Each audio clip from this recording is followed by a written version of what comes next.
Eh bien bonjour à vous gamers et gamers, ici Revo, comment allez-vous? J'espère tout d'abord que vous allez bien. Donc on se retrouve aujourd'hui pour une nouvelle vidéo à thème. Et aujourd'hui j'ai choisi un sujet de conversation assez délicat, un sujet dont personne n'aime trop parler, mais qui me tient à cœur. Donc comme vous le voyez dans le titre, aujourd'hui j'ai décidé de savoir un petit peu comment devenir un grand youtubeur. Voilà, donc nous allons essayer de débattre là-dessus à travers 5 exemples de youtubeurs. Donc 3 principaux qui seront Diablo X9, Monsieur le V12 et FaZe Wartech. Et 2 autres qui se rajouteront en plus, qui seront donc Squeezie et Deglix. Voilà. Je tiens tout de même à remercier Rajpoki qui m'a donc gentiment prêté son gameplay pour vous le mettre en fond. Donc c'est une tentative mob au P90. Donc voilà, un grand merci à toi mon poulet. C'est vrai que ces temps-ci avec les cours, j'ai pas forcément le temps de jouer. Donc du coup, ben voilà, j'ai pas trop de gameplay, je suis un petit peu à court. Mais bon, je pense que mon temps de jeu va réaugmenter d'ici la semaine prochaine. Voilà, bref, retournons à nos moutons.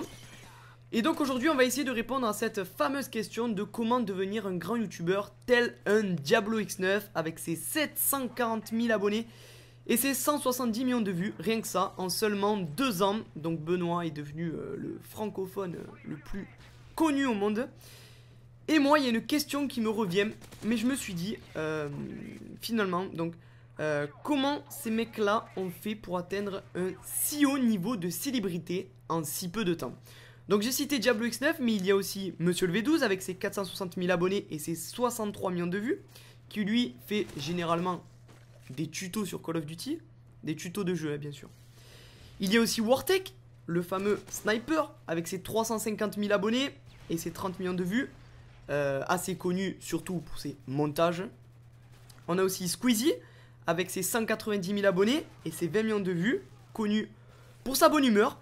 Et puis Deglix, connu pour son chant avec ses 250 000 abonnés et ses 20 millions de vues. Voilà, donc quand on voit ces jeunes gens là, moi il y a une question qui me revient, mais je me dis mais comment ça se fait que en proposant, parce que similairement ces 5 personnes là, hormis Deglix, ont proposé sur leur chaîne du Call of Duty. Et je me dis mais comment ça se fait que des mecs qui proposent du Call of Duty arrivent à atteindre des nombres aussi hauts d'abonnés? C'est vraiment un truc de fou, je sais pas si vous vous rendez compte, mais moi j'habite dans un village où il y a 3000 habitants. Bon déjà quand je vois que ma chaîne en a 15 000, c'est déjà énorme, parce que je me dis mais putain j'ai 5 fois ma population sur ma chaîne YouTube, c'est quand même pas mal. Mais quand je vois que des mecs comme Diablo X9 ont plus de 700 000 abonnés, mais je me dis mais d'où ça vient? D'où ça vient? Voilà, donc n'hésitez vraiment pas à me donner votre ressenti vous aussi dans les commentaires, ça sera très important et puis ça me permettra d'avoir un petit peu les opinions de tout le monde. Donc le point commun, comme je vous l'ai dit, entre tous ces youtubeurs, donc là j'essaye de vous donner un petit peu mon ressenti personnel sur comment devenir un grand youtubeur, entre guillemets. Donc le point commun entre ces youtubeurs, c'est que tous ont débuté sur Call of Duty.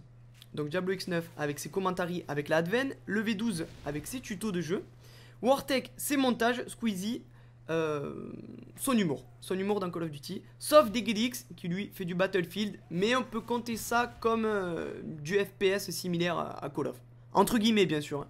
Voilà.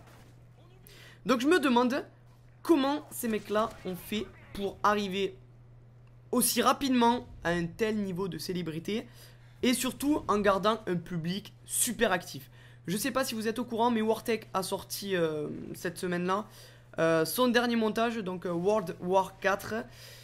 Et pour vous donner un petit chiffre, le montage en quelques heures a fait plus de 20 000 gemmes. En 6 heures exactement, je crois que le montage avait déjà 20 000 gemmes, donc c'est juste énorme. C'est juste énorme. Alors comment font-ils pour garder un public actif tout en augmentant et en proposant à chaque fois de la diversité? Parce que la plupart d'entre eux essayent maintenant de diversifier leur chaîne en proposant autre que du Call of Duty.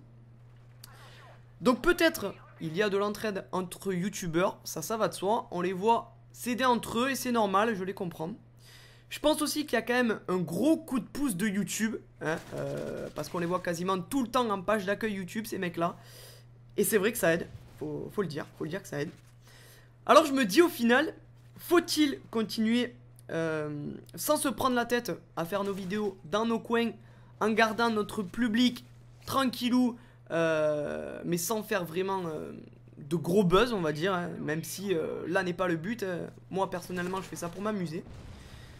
ou arrêter complètement YouTube et arrêter donc au final le challenge YouTube. Au passage, la mob est débloquée. Donc je vous dis cela parce que moi personnellement je suis vraiment un challenger. Je suis sur YouTube vraiment pour avancer, faire de nouvelles expériences. Mais quand je vois qu'au final la plupart de mes abonnés passent plus de temps sur la vidéo de ces youtubeurs là que sur la mienne, eh bien je dois dire que je suis un petit peu dégoûté. Et je pense pas être le seul. Énormément de nouveaux youtubeurs essayent d'avancer sur YouTube mais sans vain tout simplement car les plus gros youtubeurs prennent la plupart du public. Donc je me demande vraiment comment faire maintenant pour devenir un grand youtubeur, pour devenir un petit peu le grand youtubeur version 2.0. En tout cas ça va être très très compliqué. Voilà, c'est la fin de cette vidéo. J'espère vous avoir un petit peu ouvert les yeux sur ce qu'était un grand youtubeur. En tout cas, merci de m'avoir écouté. N'hésitez pas à liker, commenter et partager. Je vous donne rendez-vous pour une prochaine vidéo. Bye tout le monde.